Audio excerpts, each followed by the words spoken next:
சைவ ஆட்டுக்கால் கிழங்கு அப்படின்றத கேள்விப்பட்டிருக்கீங்களா? அசைவ ஆட்டுக்கால் தெரியும், இது என்ன சைவ ஆட்டுக்கால் அப்படின்னு யோசிக்கிறீங்களா? ரொம்பவுமே மருத்துவ குணம் மிக்க ஒரு பொருள் என்னன்னா இந்த சைவ ஆட்டுக்கால்னு சொல்லப்படக்கூடிய முடவன் ஆட்டுக்கால்.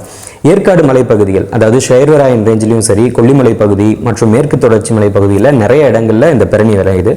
சொல்லும் போதே சொன்னால் இது ஒரு பிரணி வகை தாவரம். பாலிபோடேசே அப்படின்ற தாவர குடும்பத்தை சார்ந்தது.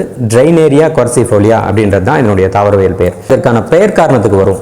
2015 முதல்ல இந்த முடவனாட்டுக்கால் அப்படின்ற பொருளுக்காக சைவாட்டுக்கால் கிழங்கு மருந்தாகும் சைவாட்டுக்கால்னு சொல்லிட்டு தமிழ் இந்து திசையில் ஒரு கட்டுரை எழுதியிருந்தேன்.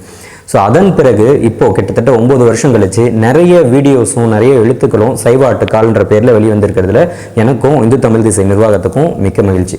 கொல்லிமலை பகுதியிலையோ இல்லை ஏற்காடு மலை பகுதிக்கு போகும்போது அங்கே இருக்கக்கூடிய மக்கள்கிட்ட இதை பற்றி கேட்கும்போது என்ன சொன்னாங்கன்னா, சின்ன வயசுல இருந்தே அவங்க இதை குடிச்சு வளர்றதுனால, அதாவது இது சூப் மாதிரியோ இல்லை உணவுல சேர்த்து சாப்பிட்டுட்டு வரனால அவங்களுக்கு அவ்வளோ சீக்கிரம் முட்டி வலி வரதில்லை அப்படின்ற ஒரு விஷயத்த சொன்னாங்க.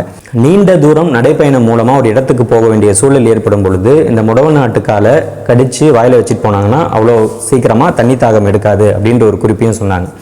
இந்த மூலிகைக்கான சுத்தி முறை என்னன்னா, ஒன்றும் இல்லை, இந்த கம்பளி மாதிரி இருக்கக்கூடிய தோலை எடுத்துட்டோம்னா அதுவே இதற்கான சுத்தி முறை. இப்போ சித்தால பார்த்தோம்னா நிறைய மூலிகைக்கு சுத்தி முறை சொல்லியிருப்பாங்க. அதில் இதற்கான சுத்தி முறை இதனுடைய தோலை எடுக்கணும். தோலை எடுத்துட்டு நம்ம இதை வெவ்வேறு வகையில் உணவாக பயன்படுத்திக்கலாம். சூப் மாதிரி தயாரித்து சாப்பிடலாம். முடவனாட்டுக்கால் சூப் நீங்கள் ஏற்காடுலையும் சரி கொல்லிமலையிலையும் போனீங்கன்னா ரொம்ப ரொம்ப சுவையாகவும் இருக்கும், ரொம்ப அழகாக தயாரிப்பாங்க. இதை எப்படி நம்ம பண்ணலாம்னா, தேவையான அளவு இந்த முடவனாட்டுக்கால் அந்த சதையை எடுத்துட்டு மிளகு, சீரகம், சின்ன வெங்காயம் இதெல்லாம் போட்டு நம்ம நார்மலாக சூப் தயாரிக்கிற மாதிரி தயாரித்து பருகலாம். ரொம்பவுமே சுவையாகவும் இருக்கும். உடம்பில் ஏற்படக்கூடிய முடக்குகளை நீக்கும் தன்மை இந்த முடவனாட்டுக்காலுக்கு இருப்பதா சொல்றாங்க. அதனால தான் இதுக்கு முடவனாட்டுக்கால் அப்படின்ற ஒரு பேரும் வந்திருக்கு.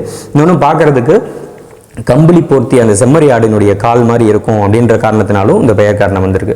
நிறைய ஆய்வுகள் இந்த முடவனாட்டுக்காலில் நடந்துட்டு இருக்கு. நீரிழிவு நோயில் இதனுடைய தாக்கம் ஏதாவது இருக்கா அப்படின்றதுல ஆரம்பகட்ட ஆய்வுகளும் சொல்லுது. அப்புறம் ஆன்டி இன்ஃப்ளமேட்டரி ஆக்ஷன், உடம்பில் ஏற்படக்கூடிய வீக்கத்தை, நுண்ணிய வீக்கங்களை குறைக்கும் தன்மையும் இதற்கு இருக்கு. இன்னொன்று வலி நிவாரணியாகவும் செயல்படும் அப்படின்ட்டு இதை பற்றி சொல்லியிருக்காங்க. ரொம்பவே முக்கியமான ஒரு பிரணி. இதை நம்ம எப்படி இப்போ வச்சுக்கலாம் அப்படின்னா, இப்போ நம்ம ஒரு மலையிலேருந்து வாங்கிட்டு வரோம் அப்படின்னா ஒரு மணலில், ஈர மணலில் வச்சுக்கலாம், அல்லது ஈர சாக்கு துணியில் சுற்றி வச்சுருந்தோம்னா 3 முதல் 6 மாதம் வரைக்கும் இதை வச்சுக்கலாம். அதுக்கப்புறம் நம்ம தேவைக்கேற்ப எடுத்து பயன்படுத்திக்கலாம்.